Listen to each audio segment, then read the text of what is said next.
Ukombozi ni kazi ya thamani yake Yesu, msalabani wa Mwokozi. Kitabu kile cha Ayubu sura ya 12 mstari wa 7 mpaka wa 10 nitawatangulia kusoma. Kitabu cha Ayubu sura ya 12 mstari wa 7 mpaka wa 10, neno la Mungu linasema: lakini sasa waulize hao wanyama, nao watakufundisha, na nyuni wa angani, nao watakuambia. Au nena na nchi, nayo itakufundisha, nao samaki wa baharini watakutangazia. Katika hawa wote ni yupi asiyejua kwamba ni mkono wa Bwana uliofanya haya, ambaye nafsi ya kila kilicho hai i mkononi mwake, na pumzi zao wanadamu wote? Tuombe. Baba, katika jina la Yesu, Mungu tunakushukuru. Asante kwa sababu ya neno lako asubuhi ya leo ambalo Mungu tunakwenda kulitafakari. Karibu Roho Mtakatifu, tafakari neno lako pamoja nasi. Tufundishe yale ambayo Mungu umeyakusudia kutufundisha kwa ajili ya utukufu wa jina lako. Na zaidi ya wote tunaziombea na akili zetu zipate kuelewa na maandiko. Pale ambako Mungu unatufundisha, akili zetu zikafahamu na kuelewa na kuyashika Bwana, ili yaweze kuwa sehemu ya maisha yetu. Katika jina la Yesu na katika damu ya Yesu Kristo wa Nazareti aliye hai tumeomba. Amen. Masharika tuketi. Bwana Yesu asifiwe. Bwana asifiwe. Amen. Nikiwaona wanawake walioshangilia kwa namna hiyo, mjulikane kwamba siku yenu iwe na utofauti. Bwana asifiwe. Wababa, Bwana Yesu asifiwe. Wababa, Bwana Yesu asifiwe. Asanteni kwa kutuombea na kutupendezesha siku ya leo. Amen. Basi tunamshukuru Mungu. Leo ni siku ya 4 kabla ya Pasaka. Kichwa chetu cha somo kinasema macho yangu yamtazama Bwana, na kichwa kidogo kinasema mazingira ni uhai, tuyatunze. Bwana Yesu asifiwe. Na neno linalotuongoza ni ile la Ayubu ambalo tumelisoma. Neno hilo na andiko ambalo tumelisoma linatuonyesha mazingira ambayo Mungu ameyatengeneza duniani.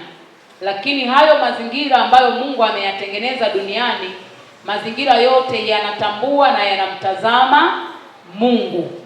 Na katikati ya mazingira ambayo Mungu ameyaumba yako humu duniani, mimi na wewe ni moja ya vitu ambavyo viko humu duniani. Kama nyuni na vitu vingine vinatambua uweza wa jina la Mungu na vinamtambua Mungu kwamba ndiye zaidi ya kwao, manake si zaidi sana mimi na wewe tunapaswa kutambua uweza wa Mungu kwenye maisha yetu. Bwana Yesu asifiwe. Hasa majira tulio nayo kuelekea msalabani, hasa katika maisha yetu binafsi, maisha yako ya kimasomo, maisha yako ya familia, unapaswa kujua ya kuwa Mungu ndiye kila kitu, unapaswa kumtazama. Bwana Yesu asifiwe. Hapa ametupa tu mfano mdogo kutuonyesha wanyama.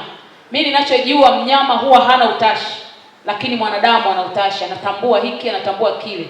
Sasa kama mnyama hana utashi, hatambui chochote, lakini anajua uweza wa Mungu ambaye ametengeneza haya mazingira, kwa nini mimi na wewe isifike mahali tukatambua kwamba katika kila jambo tumtazame huyu aliyeweka haya mazingira? Bwana Yesu asifiwe. Nitamani tujikumbushe hicho kichwa cha somo ambacho kinatembea na sisi kuanzia wiki hii nzima, na leo tumeianza, tukawe ni sehemu ya maisha yetu kumtazama Kristo katika kila jambo ambalo tutapita kwenye maisha yetu, na hasa katika majira ya mateso tulionayo tutafakari na kumtazama Kristo, maana ndiye tumaini letu. Bwana Yesu asifiwe. Bwana Yesu asifiwe. Na kwa sababu leo ni siku yetu wanawake, ninatamani wanawake tukakumbushane mambo machache ambacho ndio kitakuwa kichwa cha somo tutakachosimama nacho asubuhi ya leo. Kinasema mwanamke na wajibu wake. Tunamzungumza mtu yoyote aliyeko hapa kwenye hii ibada.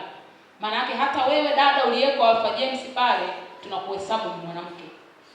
Tunakuhesabu ni nani? Ni mwanamke.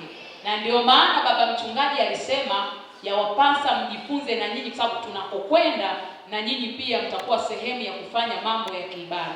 Inawezekana nyakati hizi mmeshindwa kwa sababu ya mazingira ya shule, lakini huko mbele unapokwenda, wakati mwingine sikukuu ya wanawake inaweza kukuta huko likizo, ukapewa nafasi ya kusimama. Maana yake inapaswa ujifunze ili usimame kama mwanamke. Bwana Yesu asifiwe.